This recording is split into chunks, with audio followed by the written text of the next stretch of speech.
Hello, friends. Welcome to Studio 2 here at NBC Sports HQ for Rotoworld Live. Back again, the show that never ends. My name is Josh Norris. That's John Daigle. That's the Blueberry himself, Hayden Winks. Handsome Hayden. Thank you. Welcome. New to the set. We got a rookie this time. First, these are cameras. These are pointing at you. It broadcasts you to the world. Okay. To be fair, I still look at the wrong one often, so don't worry about it. It's okay. Look, Daigle's been making mistakes for 7 weeks now. Good 7 weeks and haven't been fired yet, so we are here right now. We're good to go. So you're going to be good. This is going to be a fun time. As you all know, Rotoworld Live is all about you to answer your start-sit questions to help you win your weekly matchups. So go and get those lineup questions in the Twitch chat or the YouTube chat, wherever you're watching us, and we'll answer them throughout the show. We'll also hit on our core 4 games, the game previews, the most important games we think of the weekend. But as we do each and every week, we start off with the blurbs of the week.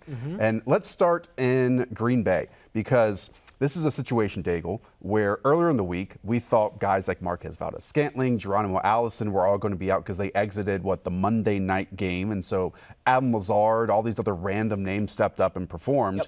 We now want exposure to Aaron Rodgers because he's playing well. But now we see all these guys are just banged up, but not necessarily healthy, but they are in the lineup. They legitimately have everyone. Yeah. They went from having no one on Friday to having everyone Sunday morning.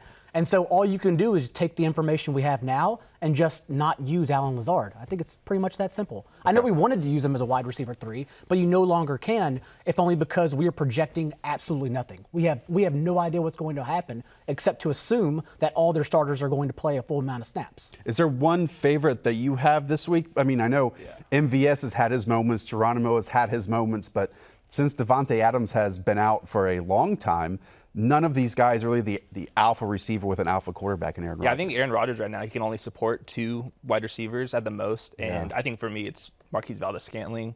Gets downfield. There's more upside with him. The matchup couldn't get better with the Raiders coming in. So he's a wide receiver 3 for me. Geronimo Allison's more interesting, kind of on the flex, but not as confident as I am with Marquez Valdes. And they still use their running backs quite a bit, so that also takes targets away. Yeah, Jamal Williams' bigger game than Aaron Jones last week. He looks good. Aaron Jones had 4 touchdowns. First time of his career, I swear, he looks good. It's such a weird team because, again, we wanted exposure to this offense prior to the season because we thought, if Aaron Rodgers puts up points, then the whole team's going to put up points. Right. And it's just been Aaron Rodgers and Aaron Jones and Jamal Williams putting up points and then nothing consistent for anyone else. And Jamal Williams was like the one person we didn't have exposure to. Correct. Okay, the other blurb of the week is Mitchell Trubisky and the Chicago Bears. Trubisky is back. They face a difficult matchup, though, in the New Orleans Saints. Obviously, coming off a bye week, playing in London, losing that game to the Oakland Raiders. Chase Daniel, I would say he was not good. I'm not going to say he was bad. He was good second half. But Mitch Trubisky has also been not good so far this season. So what does that tell you about, Daigle, the Bears' offense today against a very, very difficult matchup, again, in the New Orleans Saints? It's interesting because we can depend on Allen Robinson every single week no matter what, but Taylor Gabriel, I believe, is also back, and he played 87% of their snaps when he was healthy. So we now have their 2 receivers locked in, and then maybe that opens the door for Montgomery to finally do something on 20 carries, but, I mean, we haven't seen it yet, and the Saints' defensive trenches are pretty good. It's difficult. I mean, I've been hyping up Gardner Minshew all season because he's legitimately a good quarterback.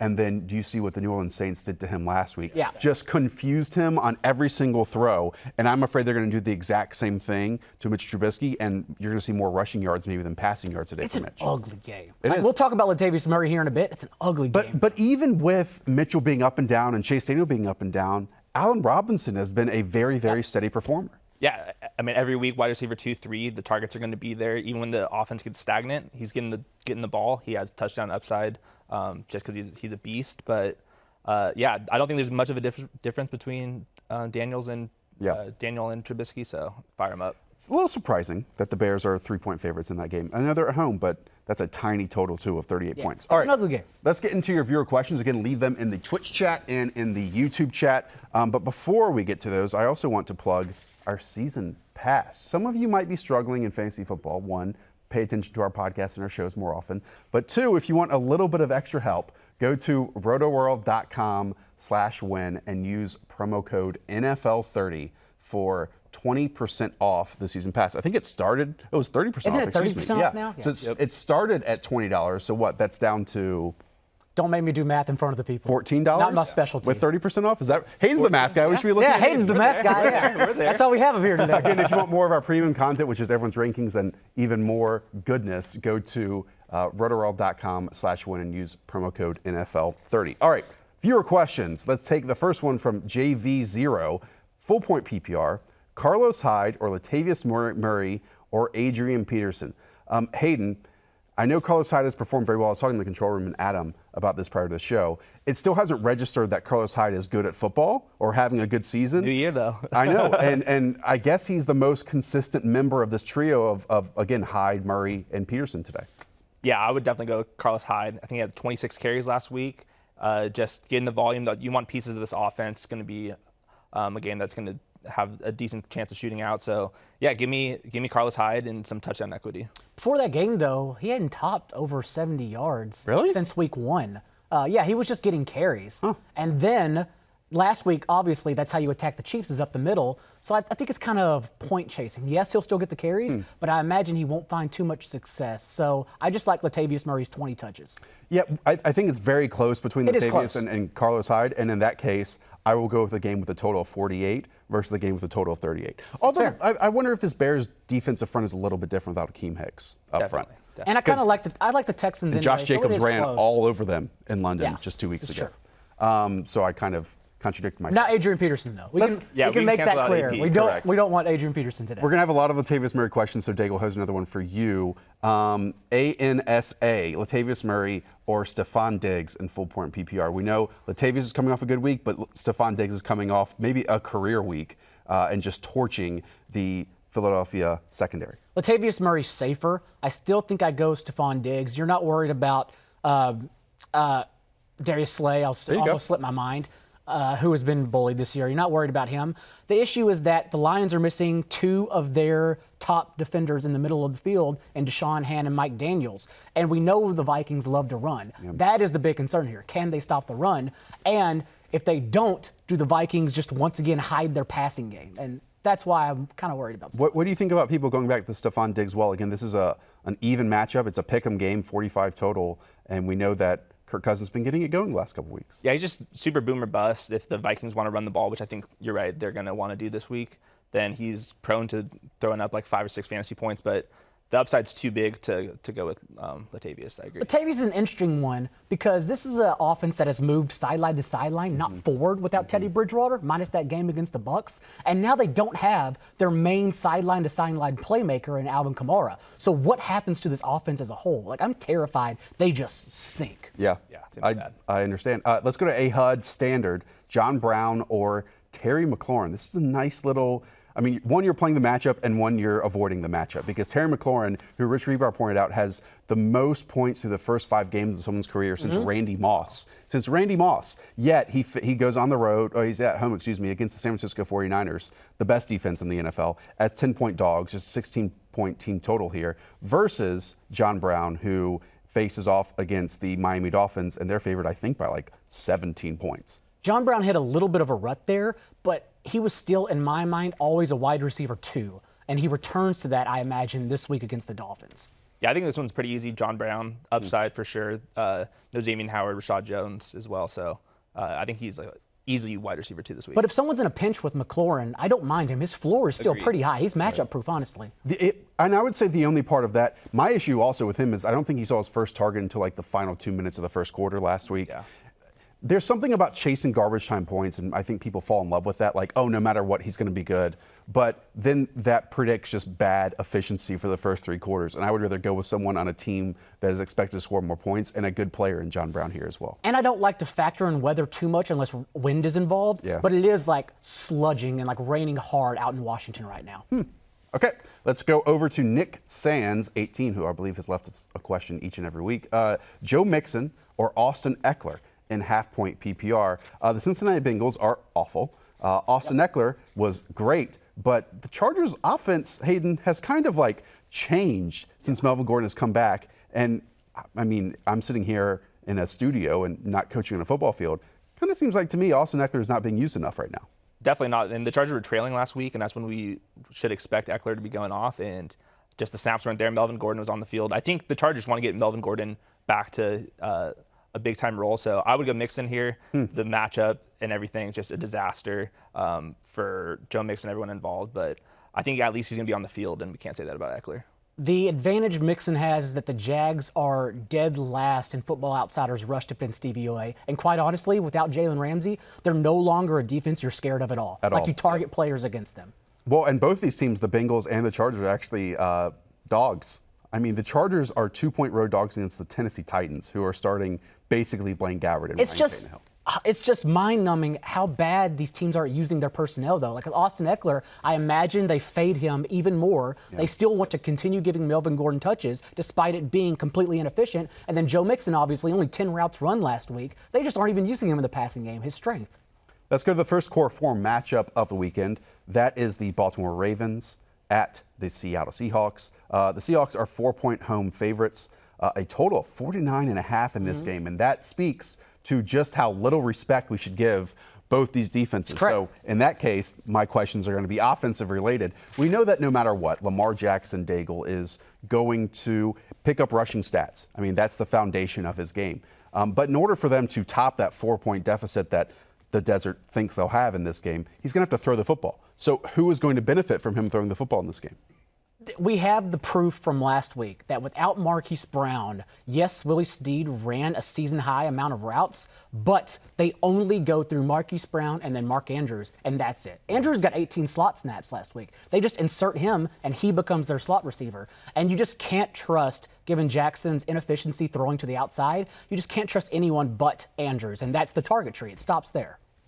Before we go to you, Hayden, let me also pull up right now what the Seattle defense has done this season. And as you can tell, it's just awful. Look at this. Like back in 2013, they're only allowing 14.4 points per game at home. That's up by 10 this season. Well, I was getting 24. Dunkin' Donuts coffee out in the lobby earlier.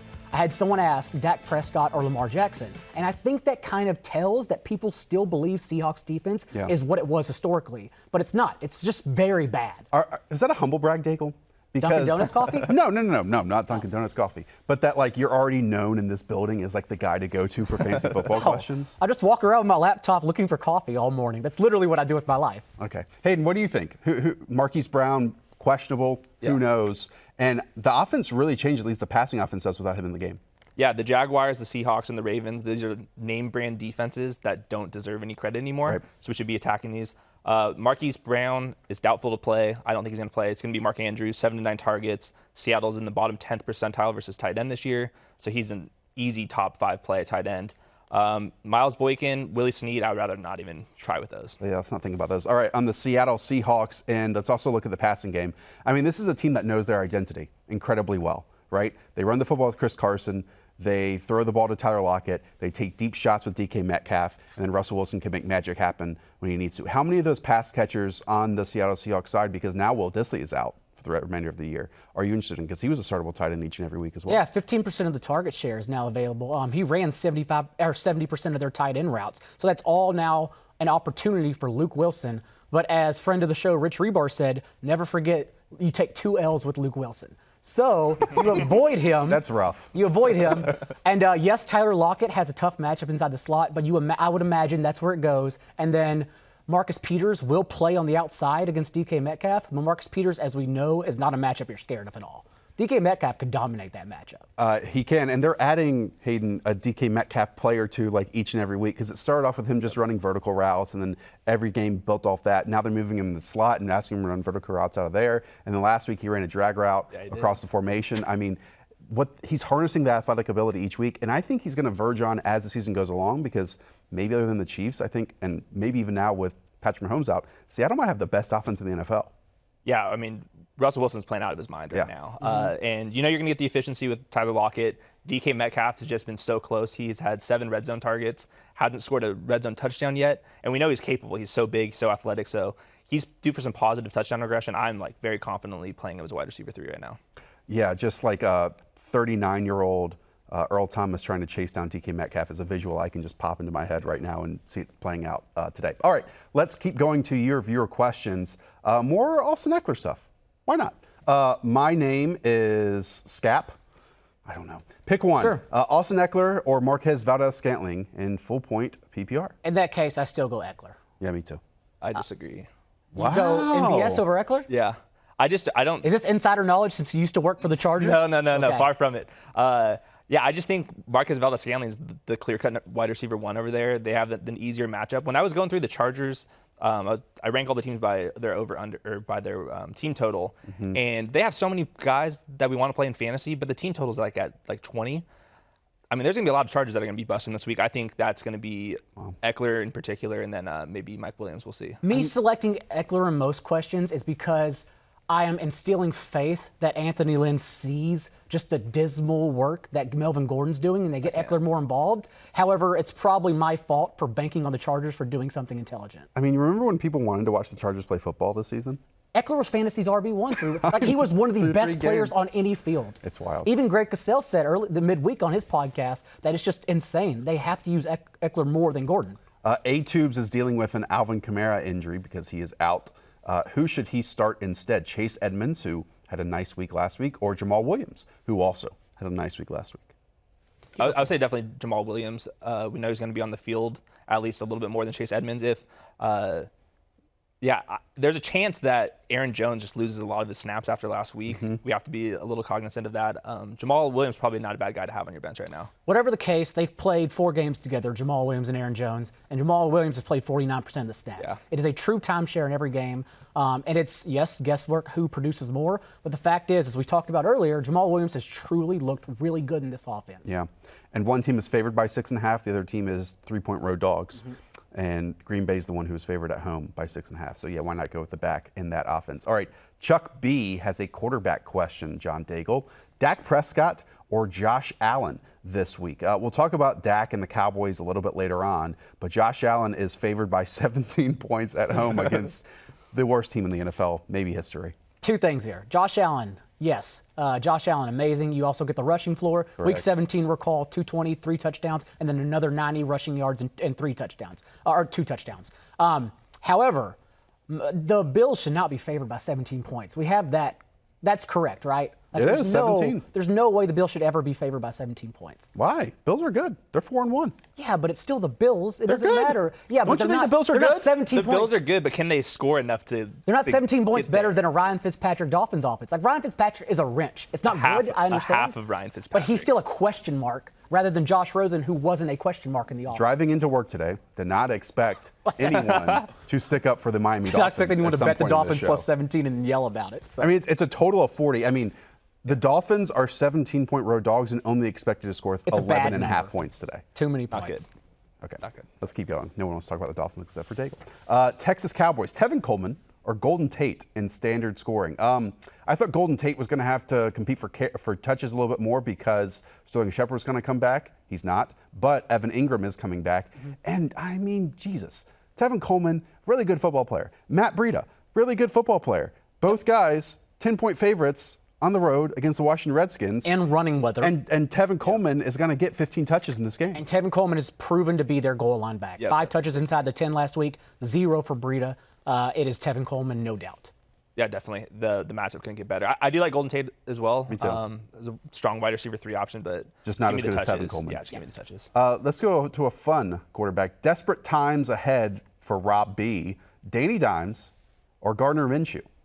I'm a little nervous about Gardner Minshew, guys, because I think, this whole thing about blueprints is a little bit overblown each week, but I'm a little nervous that the Saints were able to create one last week because instead of running single high safeties and, doing single coverage on DJ Chark on the outside, the Saints ran too high and just gave help over that side, and Minshew had no idea what he was looking at. He was super confused. But on that note, Cincinnati's awful.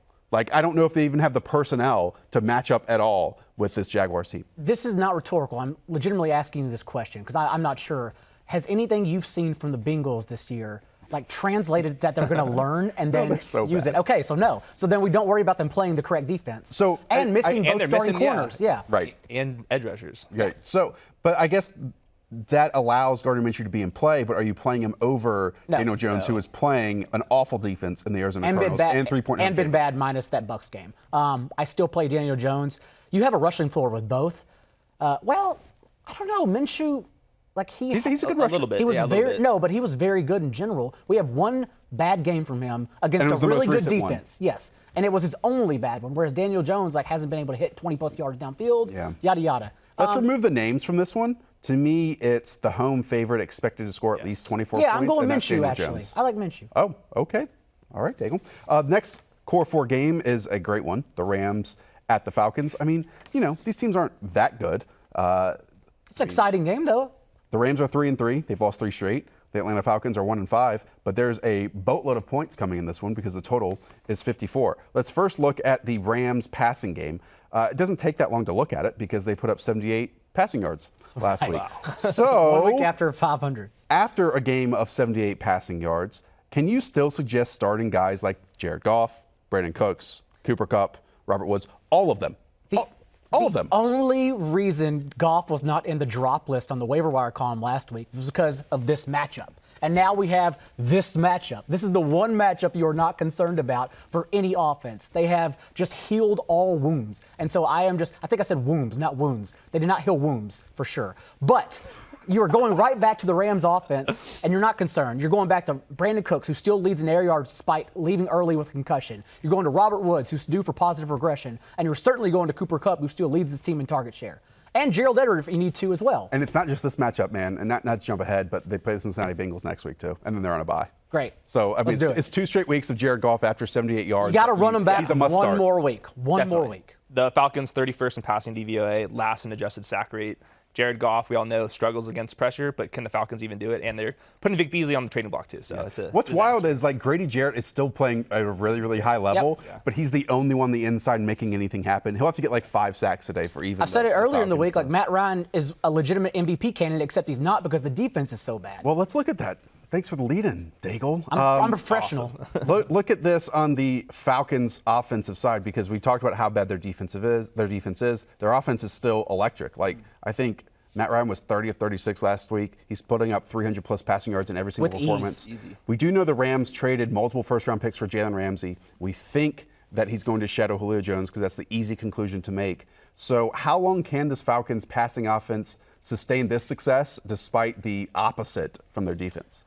It's literally something new completely for the Rams defense because they now get a man-on-man corner, whereas last time we saw them, they had Talib and Peters, both man-on-man corners on the sidelines. You're also missing John Johnson and at safety, who covered tight ends. So I would imagine this is a game that sets up tremendously for Calvin Ridley and Austin Hooper, as opposed to Julio Jones, as the Rams try to makeshift everything. And those are the 2 guys I lean on in this matchup. Totally agree. I think on a short week, Jalen Ramsey, the easiest thing to do is not even learn the scheme stuff. Just get on Julio Jones and just win your matchup. But yeah, the game script for the Falcons, I mean, they have one of the worst defenses in the league, and they can't run the ball really. So it's just going to be Matt Ryan dropping back. I think he's leading in pass attempts per game. So every week, top 5 quarterback. So is that Sanu is a wide receiver 3, Calvin Ridley is a wide receiver 2? Ridley, wide receiver 2 for sure. Okay. He's due. He's still getting a ton of air yards and stuff. In 5 of the 6 games, he's been a wide receiver 2. I saw you grimace when I said Mohamed Sanu's name, so I'll just keep moving on. Wide receiver 4. Daigle, let's do the DFS toolkit read. Flash no read. I thought you were going to tell me to talk about Darrell Henderson. Improv. You can go to rotoworld.com/DFS, where Darrell Henderson, I'm sure, is on top of the list. And once again, we have our projections there, starting lineups. My personal favorite tool, the points per dollar, I think that's what it's called, values that you look at. So rotoworld.com/DFS. And remember, Ian Harditz and I do a DFS show, Rotoworld's DFS Building Blocks. It was almost called Ian and Daigle's Big Adventure, and we wore safari gear. That's for another time. This is going off the rails. That's another time. So rotoworld.com/DFS. And if you enter promo code NFL30, you get 30% off the DFS toolkit. 30% off as well. All right. Let's actually answer, because you did such a good job, Daigle. Thank you. Darrell Henderson question. Hamlet21 asked Golden Tate, Darrell Henderson, or Robbie Anderson. I don't think you can play Robbie Anderson because you're ranking on the big play. So let's rule him out. So now you have Golden Tate, who you know what you're going to get from him most likely, despite the additions of Saquon and Evan Ingram back this week, or Darrell Henderson, which, Daigle, we have no idea what we're getting from him. We don't. I project this week, Darrell Henderson. 23 touches. 8 to 10 touches. I'm being reasonable. I've been very reasonable with my analysis, even though he is the next Adrian Peterson. 8 to 10 touches, and then Todd Gurley, 13-16. The thing is, the last time we saw Todd Gurley, 93% of the snaps on that Thursday night football game, which also thus led to his injury, which made him sit. So do you think they do that again ignorantly, or do they scale him back? And I would imagine he goes back to that 69 to 72% range, that nice 69 to 72% range that he played during the first few weeks of the season. I think, and back me up on here, anything positive about Darrell Henderson outside those 2 runs is just a complete what-if scenario. Yeah, this preseason, there was some issues that he wasn't even able to run behind the zone blocking scheme.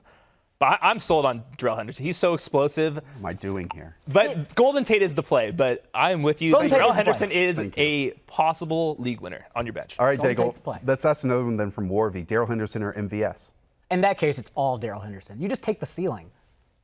You would play MVS over Darrell Henderson. Really? Robbie Riley, full point PPR. Really? Yeah, I'm taking MVS. Oh, there. you're crazy. No, I mean, look, I want the guy who at least is going to get like 8 touches or targets no matter what. Darrell Henderson on 5 touches can outperform MVS. All right. Kenny Galladay or Josh Jacobs in full point PPR. Again, that's from Robbie Riley. Yes. Both have been like great this year. Kenny Galladay has looked amazing. They're taking deep shots. They started off last week with a vertical shot off a flea Their flicker. offense was so good on Monday night. Deep shots on first down is an impressive play call. Let's not forget what Josh Jacobs has done this year, Hayden. He looks like the best player on the Raiders. I think by the end of the season, he'll be perceived as a top 10 running back in the NFL. I just don't think people know about it yet because he's on the Oakland Raiders. I mean, he's playing just how he did in Alabama, breaking tackles. He looks athletic, even though his measurables were kind of iffy. But this will be the week we'll figure out if Josh Jacobs is going to get past volume work. We need that to happen. He can do it. He's did it at Alabama. He had some insane over-the-shoulder catches. If they're trailing and Josh Jacobs doesn't get some passing work, that is a major concern. And they most likely will be trailing because they are 6.5-point road dogs to the and no Tyrell Williams. Packers. I think it's a good situation to have, first of all, because they're both top 20 players. But Josh Jacobs in this matchup against the Packers, who we know only defend the pass, they just allow the run to flow through them. So you go right back to Josh Jacobs. Agree. Nice. All right. Carlos Hyde or Hunter Henry in half-point PPR. Hayden, last week Hunter Henry came back and was a focal point. Limited. In the Chargers. He played like 73% of the snaps, something like that. That's from GoBird17. Are you going to go with that upside in that receiver role of Hunter Henry again facing the Tennessee Titans? Or are you going to go with Carlos Hyde here, which you see is what you get? I'm probably going to go with Carlos Hyde just because the touches. Like I said before, I think somebody in this Chargers offense is going to get really limited in their work. It could be Hunter Henry, even though he looked great. Yeah, if it's Mike Williams and Keenan Allen, then I'm a little more concerned about Hunter Henry's workload. But so give me Carlos Hyde. I think it's still Keenan Allen who continues to lose out here. But yes, I go Carlos Hyde. Let's answer one from YouTube. This is from JF. Devin Singletary or Alshon Jeffrey in the flex. Devin Singletary is returning from a multi-week injury. Yes. We know that they are, again, heavy favorites by 17 against the Miami Dolphins. So, I mean, Devin Singletary most likely will get work. And he looked pretty good. Yeah, but how much work? That's the question. 10 touches at best, probably. Yeah. Alshon Jeffrey has averaged just under 10 targets without Deshaun Jackson. We aren't concerned about the Cowboys who are all injured whatsoever. So I go back to Alshon Jeffrey in this matchup. Let's go back to the Core 4 now. Our third Core 4 matchup. It is Sunday Night Football, a game, I'm telling you, ladies and gentlemen, you cannot miss. Best game of the season. The Philadelphia Eagles at the Dallas Cowboys. Both teams are 3-3. Both teams at points we thought were very good. Both teams at points have looked not so good. Let's start off on the Eagles side of this. Other than Zach Ertz, who do you believe in on the Eagles offense? I just wasted my last question. There you go. Well, I'm now useless. I only have so many original thoughts. Alshon Jeffrey has averaged 9.7 targets without Deshaun Jackson. Byron Jones comes into this one injured and, quite frankly, has been limited and not looked as good the past few weeks. So I have no fear in starting Alshon Jeffrey. Yeah, Hayden, what about he mentioned Alshon. Nelson Aguilar is a play. Miles Sanders is possible. Miles Sanders actually has more receiving yards than he does rushing yards so far this season. I think he's 38th out of 38 on PFF's run grades. Miles Sanders is. Yikes. Not good. I think Jordan Howard is a wee bit interesting. He's third in inside the 5 carry or inside the 5 touchdowns. So he's getting the goal line work. He's getting enough rushing work just to be a flex play. Yeah. And the more Miles Sanders gets involved in the passing game, it's better for Jordan Howard because he's still on the field in his role. Do you know what is a benefit to both of them? Playing this Dallas Cowboys defense, which has stunk it up this year. Like people heading into the season were saying that this is the most talented team in the NFL, maybe the most talented defense in the NFL. They've been awful. And those linebackers have been bad. Like Jalen Smith isn't making a play. DeMarcus Lawrence has been invisible. Leighton Vander Esch hasn't made a play. It's one of those things where, and we can move on to the Dallas side of this question, but so many people are putting on Dak Prescott in the offense, and I actually think it's the defense not allowing them to be in positions to win games. Okay, I'll stop rambling and ask you this question. With which Dak do we get against this? I mean, I just contradict myself, but which Dak do we get against this Philadelphia defense? Because, and the question is this, right? First 3 games, lots of play action. Last 3 games, no play action. 17%. Kirk Cousins last week, all of his deep shots to Stephon Diggs were off play action. Yep. So if we don't see that from this week, it's time to get nervous, right? It's not about what Dak, it's about what Cowboys offense you get. And the past 3 games, they have trended just towards the league bottom. And quite frankly, I don't think they change it in this game. I think we see the same 25 to 30 touch Ezekiel Elliott up the middle, uncreative offense. Really? They keep him on the field. They get him involved in the passing game, which is a negative for their offense. Yeah, I don't think they change at all. That would be super concerning, Hayden.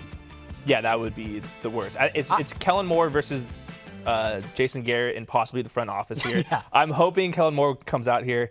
I think the big thing, I was concerned with Dak Prescott coming into the week because I didn't think Tyron Smith was going to play, Amari Cooper. They're all expected to be back. That's huge. Everyone news. is. Huge news, and that was not looking good going into the week.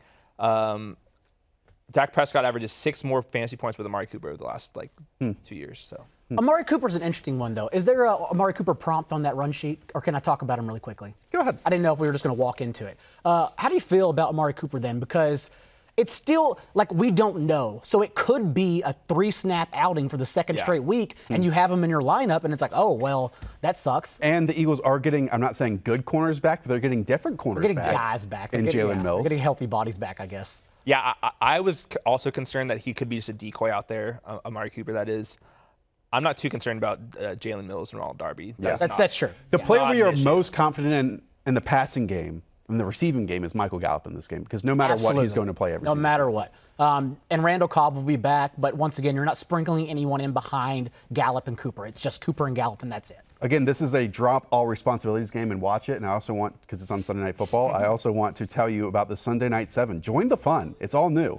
It's a game on the NBC Sports Predictor app. It's free, it's easy, and it's easy to play. And 150,000 people played it last week. Just make 7 simple predictions about what will happen in Sunday Night Football for your chance at the $2 million in guaranteed cash prizes this season. $100K is up for grabs in each contest. 150,000 people. Someone won $50K. That information we're allowed to say on the air? Maybe I should keep that to myself. All right. In my email, so I'm not sure. Let's answer more questions.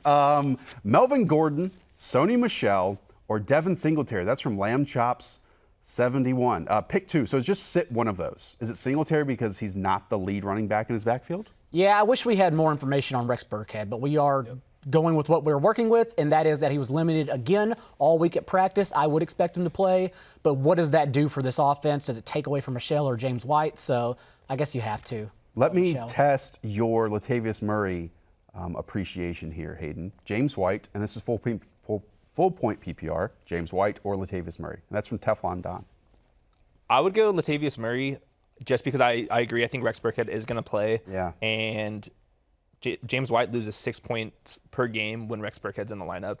So I think that's the difference maker. Lull Chamber asks, Calvin Ridley or John Brown in standard? This is basically the secondary receiver, but with, Jalen Ramsey probably shadowing Julio Jones versus John Brown, who is the lead wide receiver but attached to Josh Allen. What a question. And that's in standard.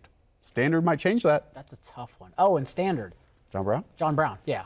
Much higher touchdown equity. You're going to make or break this person's week. I know. This 50-50 toss-up, I'm going to go with Calvin Ridley. Okay, good. That you guys separated in half, so one of you is wrong. Sorry, what did you say?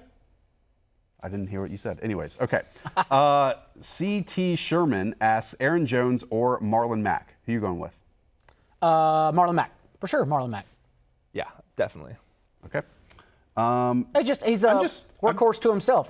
Just fresh off a career high, 29 carries before the bye. Marlon Mack. Yeah, we're not worried about touches there. I know. And this Colts team, if we can talk about it for a second, it's so weird because I don't know if they're good. They're so average in every area other than their offensive line. Yeah. But the engine for the offense, sorry to use that term, is Marlon Mack. I mean, they're built to run the football. That's why. We're not talking about that game next week. No. Core 4? Good, because I didn't know if they made a graphic for this, so I didn't want to shut down the graphic. Because people have been mentioning the TY Texans splits, and it's like it goes back to 2014 with a completely separate quarterback, and it just doesn't make any sense. Like, this offense is completely different. T.Y. Hilton's still a good play, but it's just a different T.Y. Hilton and a different offense. Here's a good one from Mick Jagga, Hayden. Hey, guys, Terry McLaurin, who we talked about, difficult matchup against San Francisco 49ers, or Alden Tate. Wish Ian was sitting here because Ian, I mean, I think his favorite football player is Alden Tate. He was 4-7 Alden Tate. I mean, he made a couple good plays last week along the sideline, diving grab. Yeah, no one watched. I was blurbing that game, so I was forced to watch it. I would go McLaurin. Alden Tate's floor is safe every single week. You just made fun of Alden Tate. And just because he runs a 4-7 doesn't mean you can't play him. I've played worse guys in fantasy. I'm playing Darrell Henderson like every lineup. I run a today, 5-3. Can you play me? Oh, 5-3. No, I'm not worried about that. Okay. Me and like Lyle Collins running 5-3s. All right, Bear Smack, Frank Gore or Melvin. We already answered that question. No, we didn't. Yeah, Frank Gore or Melvin Gordon. Frank Gore is the lead back of the Buffalo Bills. Again, a team that is favored by 17. In many cases, we want to play that back, Hayden. Yeah, we do. I would still go Melvin Gordon. I'm just a believer in Melvin Gordon getting the touches that he was getting closer to last year. They just want to give him the rock. I agree. He's not looked good. He was falling over. That's why they had that touchdown. And he did demand for the ball more. Right. And I'm almost a little nervous that the Chargers are saying, hey, we've been losing these games because we're not giving Melvin Gordon the rock. They would do that. They would absolutely do that. Yeah, I still start Melvin Gordon. Okay, sit one of these. Le'Veon Bell, Matt Breida, Austin Eckler, Larry Fitzgerald. That's from JM368. Let's talk through this one because this is a large question. Okay. I know that it's against the Patriots. You're starting Le'Veon Bell. But I think you're still starting Le'Veon Bell. I know you're starting still Le'Veon touches. Bell. Agree. Yep. I don't know how right now you can bench Larry Fitzgerald in this matchup. He's locked in. Sure. Against the Los Angeles Rams. Keep him. No, not against the Los Angeles. No, it's against the Giants. Yeah. No Christian Kirk. Go to the next one. What's the next person? Okay, so that means this is between Matt Breida or Austin Eckler. Matt Breida, despite seeing fewer touches than Tevin Coleman, 12 to 13 touches a week, and he's outstanding, but he's not seeing the goal line work. He's still 1B, though. It's Matt Breida. So you're sitting Austin Eckler of these four names. Yes, this is not the same Austin Eckler we got because the Chargers ruined us. Okay. They stole him from us. Okay. You had to sit him. Just thought I'd ask someone's question. I'm angry at the Chargers, not you. Lots of Terry McLaurin questions, which I understand. Again, it's a difficult matchup. This is from Blue Spartacus. Lovely. Full point PPR, Terry McLaurin or Brandon Cooks? Brandon Cooks easily. Brandon Cooks. I think Jared Goff's going to get time, and that's going to allow them to open up the passing game deep downfield. So they're kind of like similar players in some ways because Terry McLaurin's a lot of times lived off deep touchdowns or 30-plus yard plays, 20-plus yard plays. That's Brandon Cooks' game as well. And if there is ever a week for the entire Rams passing game to hit or offense to hit or return, it should be this week against the Atlanta Falcons. McLaurin's floor is higher for sure. And McLaurin does have the better quarterback. But Cooks. Among both of that. Wow, McLaurin, I love that little jab you threw. I'm still Cooks. Cooks. You're learning well. Chai Sock 72, Darren Waller or Hunter Henry in full point PPR. So this person probably drafted Hunter Henry high, maybe late round pick was Darren Waller. Darren Waller's carried him. I think defenses have kind of figured out this Oakland Raiders offense. Like, it's running the ball, and it's Derek Carr not wanting to hold the football and throw it down the field. And so then he is just dumping it off to Darren Waller, and now they're covering Darren Waller a little bit more. Yeah, but he's still involved over the middle. I still not only start Darren Waller, I'm trading Hunter Henry. Okay. I agree. I don't think the Packers have Darnell Savage this week. That opens things up a little bit for Darren Waller. If you have a good problem like that, you Williams. trade Hunter Henry. Like if you have two top 5 tight ends right now, like you're shopping to make your team better. I love it. All right, last Core 4 matchup of the day. That is the Monday Night Football game. Patriots at the Jets. 9.5 favorites the Patriots are on the road with a total of 42.5. All right, on the Patriots side of this, we know that Julian Edelman, plug and play each and every week, get his points. Other than that, Hayden, on the Patriots, who are you starting? Who is going to score points for them? Give me the dip spitting. Uh-oh. No, I'm not going to go Gunner. It's Philip Dorsett. He's got the matchup. Josh Gordon's out, so Philip Dorsett's going to slide in there. All of these guys were questionable, though, so it is something to keep an eye on. That includes Julian Edelman. I think they're all play. And then it's Rex Burkhead if he's going to play or not, and that's going to indicate if James White and Sony Michel are options. Big change for the Jets. C.J. Mosley back. And C.J. Mosley, a big difference has been when he's out of the ball game, and he's barely played so far this season. Their defense is completely tanked without him on the field. He was a true playmaker. He had a pick 6 and a fumble 6 in that game the last time we saw him before he exited. However, if Dorsett plays, you can start Dorsett as a wide receiver 3. Okay. If Jacoby Myers plays, you can start Jacoby Myers as a wide receiver 3. Now they're down. The Patriots have lost two fullbacks now. Like, where do they go for their 21 personnel now? Do they start 5'3" Josh Norris? Like, you run a fullback 40. Oh, I thought you said my height was 5'3". No. I was like, Daigle, look in the mirror. I'm giving you a little more credit. I'm giving you a little more credit than that. 5'11" and a half. I'm giving you a little more credit than that. But, like, where do they go for their 21 personnel? I don't think they have an answer only, like, 6 days later. I think we get more 11 personnel in this matchup. I said a 28-inch vertical. I don't know if that's good or not. 0 bench press reps. Okay, that's bad. Okay, let's look at the New York Jets side of this equation. We know that Sam Darnold came back from mono last week, recovered, and threw awesome passes. Deep one to Robbie Anderson. Looked beautiful in the pocket. It was magnificent. Jameson Crowder returned to life. Now he gets the best defense in the NFL in the New England Patriots. So how does this Sam Darnold-led offense fare against said Patriots defense? It's just such a bad matchup Look at that. for their First, offensive line. Second, first. For their offensive line, that's the issue. Like, can they protect him long enough to make plays? You're starting Jameson Crowder in this matchup. Where do you even rank Robbie Anderson? Like, wide receiver 3, if that. 4? Yeah. Yeah. I wouldn't want to play Robbie Anderson at all. Yeah. You guys are the ranking of the season pass. Don't look at me for that. I can't remember. He's in like the 40s for me. Slept since then. Yeah. Wide receiver 4, you're still starting Jameson Crowder for the floor. I'm worried about Sam Darnold, but at the very least, Sam Darnold being back gives this team hope. Like, they can compete and make this an interesting game. Yeah, we know about that from being chirped at by Corey Griffin in the newsroom, who is thinking about going to this game. I will say, now is a good time to pick up Sam Darnold. Like, if you're in a situation where you don't know about your quarterback, like if you're in Mahomes, if you just lost Mahomes, go and pick up Sam Darnold, because after this, it's the Jaguars, it's the Dolphins, it's the Jets, it's the Redskins, it's the Raiders. Darnold and Josh Allen are the best quarterbacks, and Minshew, to grab if you just lost Mahomes, because their schedule over the next 5-6 weeks are tremendous.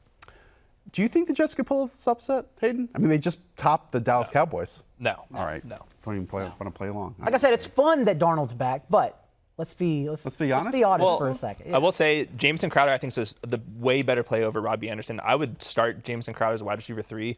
I looked at the next-gen stats data to see where the Patriots are allowing their completions. Basically, all of them are within 10 yards. They're allowing nothing deep at all. And I think they would rather take away Le'Veon Bell. They would rather take away Robbie Anderson and then make Jameson Crowder go for 10 catches and over 100 yards. And as we know, Jameson Crowder, 35% target share from Darnold in the 2 games they've played together. All right, we have about 2.5 minutes. Let's answer as many questions as we can. This is from JPOT75. Rapid fire. Chase Edmonds or Tariq Cohen in full point PPR? I'm going Chase Edmonds. Agreed. Amari Cooper or Tyler Boyd? This is a tough one from Siva. Amari. Even what you? No, Tyler Boyd. I'd think. That's why I said it slowly. I was thinking about it. I think Tyler Boyd is the best play on average. If you absolutely need a ceiling, I would go Amari Cooper. Tyler Boyd's actually been really good, like since John Ross solid. has been out. And again, this Jaguars secondary and defense is not one we should be worrying about. It's a bad one. Same league, Dak Prescott or Carson Wentz? Carson. I'll go Dak Prescott. Wentz, who continues making magic despite having a lack of full playmakers. Let's go Nelson Aguilar. This is from Mr. Mind Messer. Nelson Aguilar or Taylor Gabriel. Just have a better roster, dude. It's actually Taylor Gabriel. Maybe he's in a deep league. Be nice to the guy. No. Have a better roster. Taylor Gabriel. Nelson, yeah. Neither. That's a tough one. I think that's it. I think we answered just about. One's getting posted right now. Post it. There we go. Geronimo Allison or Duke Williams? That's from. Wow, way to end on a barn burner. Wow. Duke Williams might emerge as he's in the Bills, right? Bills' second wide receiver. Devin Singletary's involvement underneath take away from Duke Williams, or is that better for Duke Williams? What about Cole Beasley, bro? Yeah, but Duke Williams is still going to play. Like on the start Cole Beasley. What did he play? 79% of the snaps last week? You know what? It doesn't matter. We're starting Geronimo Allison in that matchup. Okay, start Geronimo Allison, I guess. Aren't we? Yeah, I mean he's cleared. There's not like a big point PPR injury risk or anything.